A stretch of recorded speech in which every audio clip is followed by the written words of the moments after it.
Chers collègues, professeurs en langue étrangère, formateurs, enseignants, aujourd'hui j'ai décidé de vous faire un petit tutoriel parce que nous sommes le 15. Nous sommes le 15 mars et on est en plein dans la crise du coronavirus. Et il y a beaucoup d'entre vous qui êtes bloqués chez vous et vous devez donner des cours en ligne. Alors certains d'entre vous maîtrisent déjà ça, mais d'autres n'ont pas l'habitude d'utiliser des logiciels qui permettent d'animer des classes à distance. Donc aujourd'hui, je voudrais vous partager mon expérience sur un logiciel de vidéoconférence. J'en ai essayé beaucoup, j'en ai testé beaucoup parce que ça fait plusieurs années que je donne des cours à distance et j'ai sélectionné après plusieurs mois d'essai le logiciel Zoom. Alors je ne suis pas du tout, je n'ai aucune action dans cette entreprise, mais c'est vraiment celui que je préfère et en plus il est gratuit. Donc voilà, j'aimerais vous expliquer un petit peu comment il fonctionne. Déjà parce que ça peut vous donner des idées et aussi parce que ça peut vous rassurer et vous montrer qu'un cours en ligne, eh bien, c'est tout à fait possible et ce n'est pas si compliqué, même si ça demande, j'en suis consciente, un petit peu d'adaptation.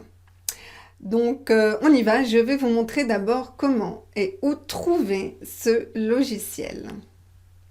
Voilà, donc là, je suis sur un moteur de recherche pour trouver le site web du logiciel de vidéoconférence Zoom que j'utilise.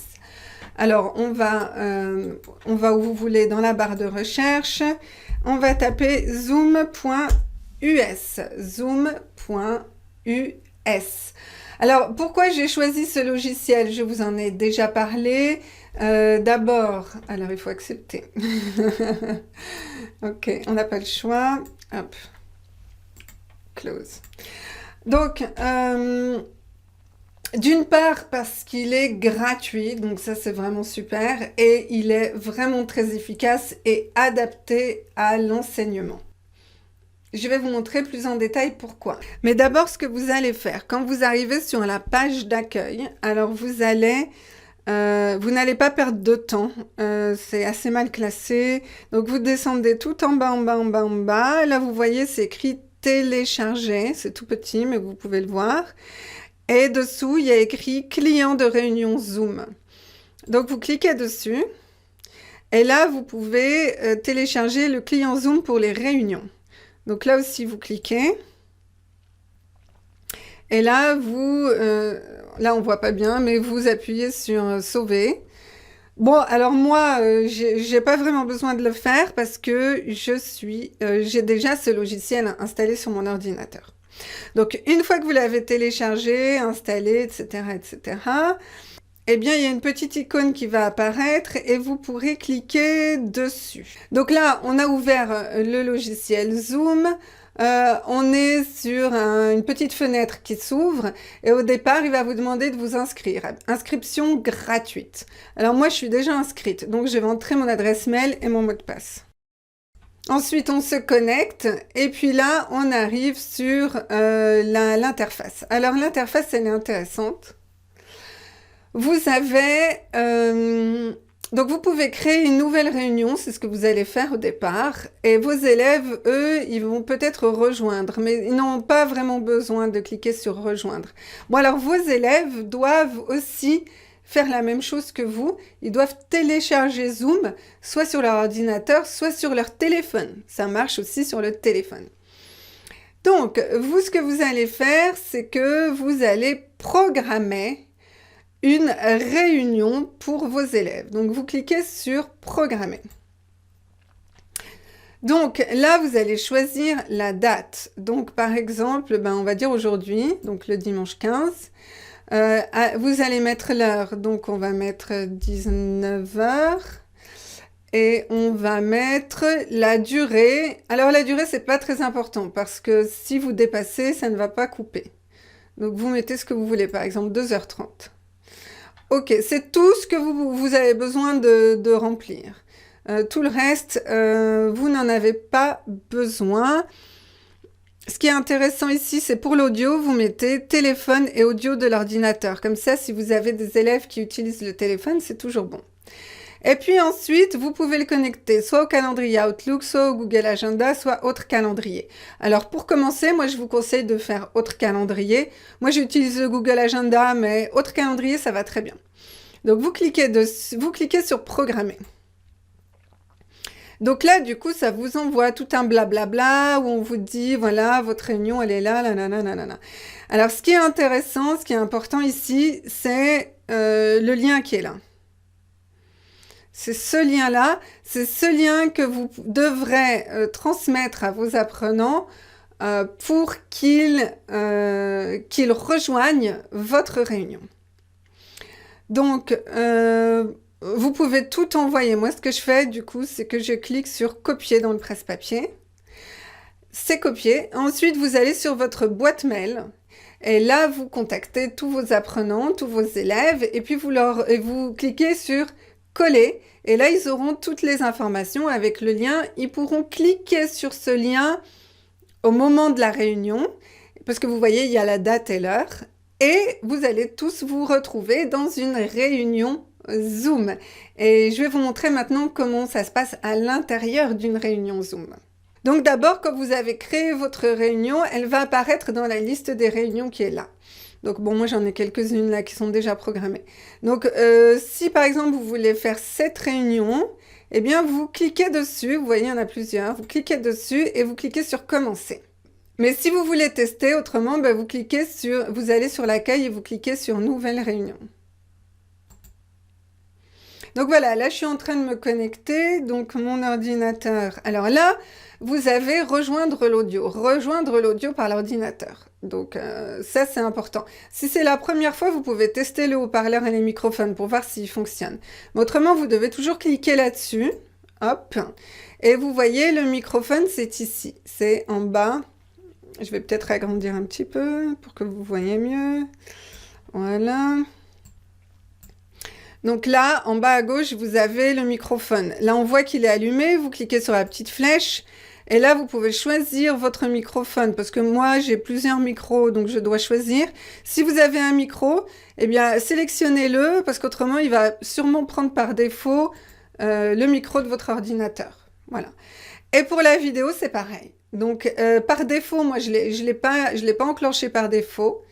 Donc, vous cliquez dessus, hop, et elle va s'enclencher. Oui, donc là, il ne peut pas l'enclencher malheureusement. Pourquoi? Parce que ma vidéo est déjà occupée ici, là, avec vous, donc il ne peut pas l'utiliser en double. Donc, je vais devoir me déconnecter d'ici pour apparaître dans l'autre écran. Mais juste avant, ce que je vais faire, c'est que je vais vous montrer comment désactiver l'audio. Bah, c'est simple, vous cliquez dessus. Voilà. Vous le réactivez, hop. Alors ça, c'est important de connaître cette manip, parce que vous pouvez avoir des apprenants qui ne savent pas l'utiliser, et puis aussi par défaut, en fonction des options par défaut, vous allez sûrement être obligé de couper le micro des apprenants. Donc voilà, il suffit de cliquer là, à côté de leur photo, à côté de leur vidéo. Ok, alors je vais me déconnecter de cette caméra et je vais me connecter à l'intérieur de Zoom pour vous montrer comment ça se passe. Bon voilà, donc j'ai changé de caméra. Alors normalement la qualité est la même que celle que vous venez de regarder, mais là j'ai pris une ancienne caméra justement parce que l'autre est occupée avec le logiciel d'enregistrement. Donc là, je suis dans Zoom et ce qu'on peut voir, donc, c'est que je prends tout l'espace. Quand l'étudiant sera là, eh bien, l'écran sera partagé en deux. Et autrement, si vous avez plusieurs étudiants, eh bien, vous verrez toutes les vidéos de vos étudiants. Alors, ce qui est intéressant maintenant d'étudier, c'est les fonctionnalités. Donc, au niveau des fonctionnalités, eh bien, ce que je préfère, c'est la fonction de partage. Donc là, vous pouvez partager, vous pouvez choisir l'écran que vous voulez partager. Donc on va commencer par le tableau blanc. Donc le tableau blanc, hop, on clique dessus et on clique sur partager. Et là, magie, vous avez un tableau blanc qui apparaît. Et vous voyez, alors je vais le mettre en grand. Alors c'est plus facile normalement, c'est là je dois gérer à la fois vous et à la fois mon cours. Donc voilà, donc là vous voyez ma vidéo apparaît en petit et puis la vidéo des autres personnes qui sont dans la conférence vont apparaître en dessous ou à côté. Vous pouvez déplacer la vidéo, vous voyez, hop, la mettre où vous voulez. Et voilà, et puis vous pouvez changer de mode, c'est-à-dire enlever la vidéo ou la garder. Ensuite, le tableau blanc, eh bien c'est juste génial parce que vous pouvez écrire ce que vous voulez. Hop, bonjour. Vous pouvez choisir la couleur. Vous pouvez gommer ce que vous venez de faire. Vous pouvez annuler et puis voilà. Vous pouvez dessiner. Alors, je vous laisserai... alors, vous pouvez tout effacer. Effacer tout le dessin. Alors, je vous laisserai expérimenter vraiment toutes les options. Là, vous voyez, il y a la largeur des traits, la taille de la police. Vous avez, donc, dans le dessin, c'est tout. Et dans le texte, hop. Donc, pour avoir ces options de texte, peut-être que je suis allée trop vite, il faut cliquer sur... ce dessin-là. Donc, on clique dessus et là, on a les options du texte. Donc, c'est très important. Par exemple, si vous écrivez un texte, bonjour, ici, bonjour, voilà, et ensuite, mais je veux le déplacer. Alors, vous devez sortir de l'option texte et aller sur sélection. Et là, vous pouvez, hop, vous voyez, il y a la croix, vous pouvez déplacer. Moi, j'utilise beaucoup parce que ça me permet de réarranger mon tableau pour que le tableau soit toujours clair. Donc, quelquefois, il y a un mot que j'ai écrit là et que je vais déplacer là et classer les informations. Ce qui est intéressant aussi, c'est que quand vous avez donc des apprenants, donc là, j'en ai pas pour l'instant, mais je vous montrerai tout à l'heure.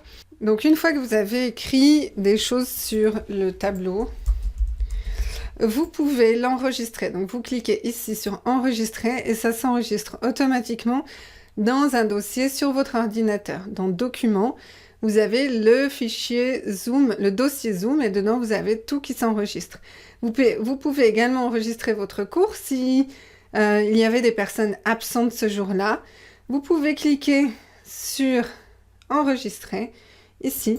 Et vous avez un enregistrement. Donc moi, le son est coupé, c'est normal puisqu'il est utilisé par votre vidéo. Mais normalement, hop, normalement, tout s'enregistre, le son, la vidéo, etc. Donc je vais arrêter l'enregistrement. Arrêter. Alors, maintenant qu'on a vu ça... ah oui, je ne vous ai pas encore montré. Vous pouvez aussi, sur plus, diviser le groupe. Donc, quand vous cliquez sur « Diviser le groupe », eh bien, vous affectez... Alors, moi, je n'ai pas de participants pour l'instant, mais vous pouvez séparer les apprenants en plusieurs groupes et ensuite vous déplacer dans les différents groupes. Et je ne sais pas, vous pouvez leur donner une tâche et ils peuvent faire cette tâche dans des groupes. Et vous vous déplacez dans les groupes et vous écoutez, vous observez ce qu'ils font.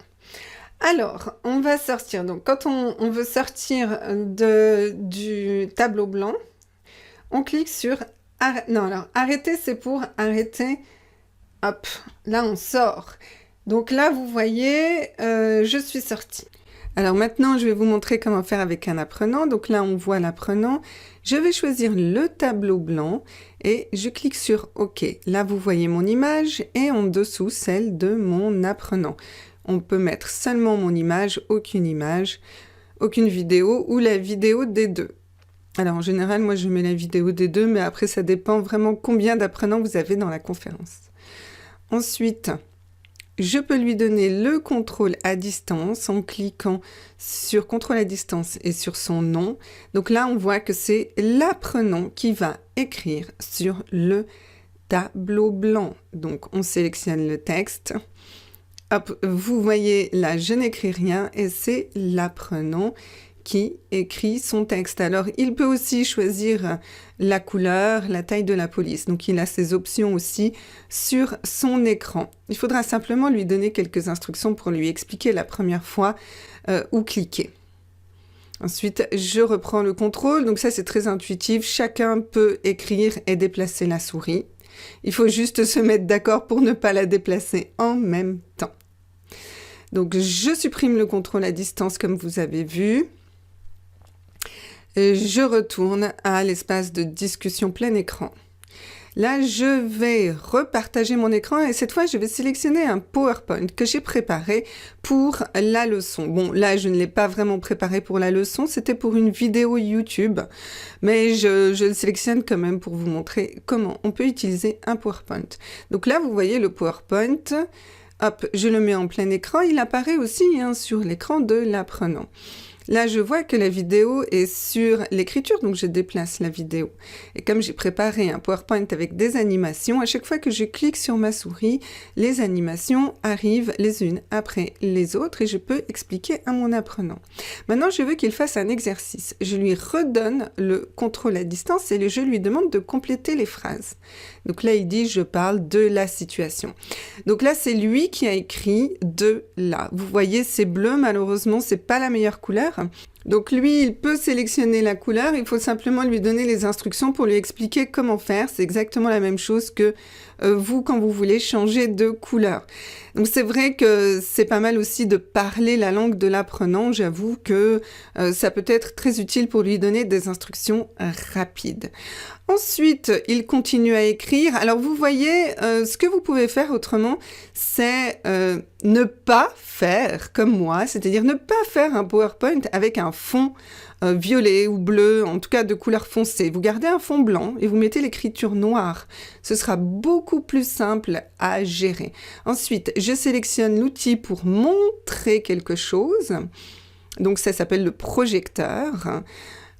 Ensuite, je peux aussi faire un marquage, donc une croix pour dire que la réponse n'est pas correcte et un tic, un V vert pour montrer que la réponse est correcte. Donc on voit que sur un fond foncé, ce n'est pas bon. Donc faites un PowerPoint sur fond blanc, c'est beaucoup mieux.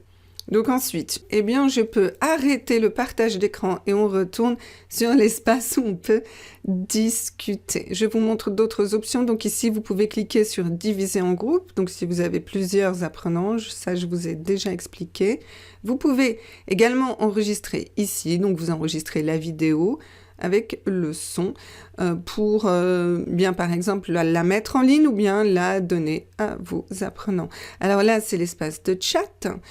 C'est assez utile, je trouve. Là, on peut écrire par exemple des mots de vocabulaire ou écrire toute information importante. Ensuite, enregistrer la conversation et le chat s'enregistre automatiquement sur votre ordinateur. Si vous voulez que ça s'enregistre sur l'ordinateur de l'apprenant, vous lui expliquez qu'il faut cliquer sur les 3 points à côté de fichier et ça va s'enregistrer ensuite sur son ordinateur.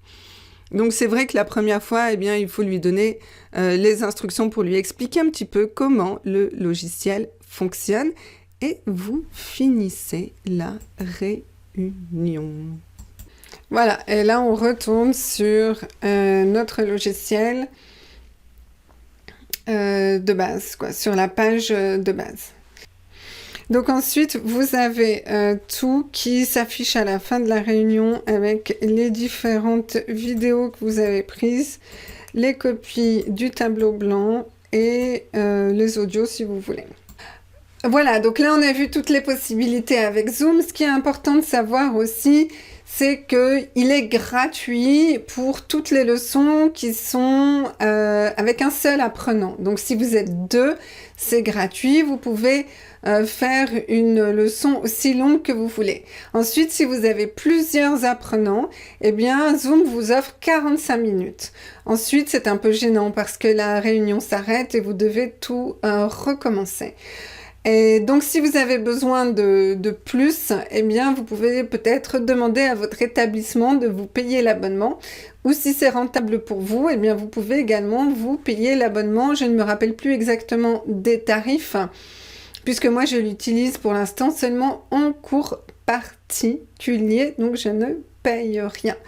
Ce qui est aussi très intéressant, c'est que tous les documents sont sur votre ordinateur, donc vous avez simplement à les ouvrir et à les préparer avant la leçon. Et ensuite, vous voyez, on peut passer d'un document à un autre très facilement avec Zoom.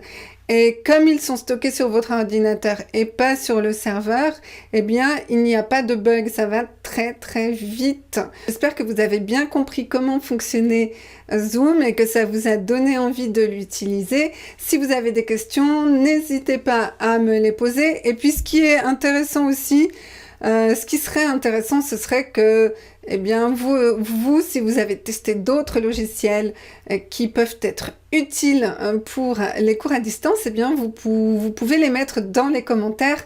Comme ça, on peut partager nos expériences et apprendre les uns des autres. Donc, eh bien, pour finir cette vidéo, j'ai envie de vous dire, ne stressez pas trop, restez calme. C'est une super expérience de donner des cours en ligne, même si le climat ambiant est un petit peu difficile en ce moment. Voilà, je vous souhaite une très bonne journée, une très bonne semaine, et j'espère que cette vidéo vous aura été utile. Au revoir.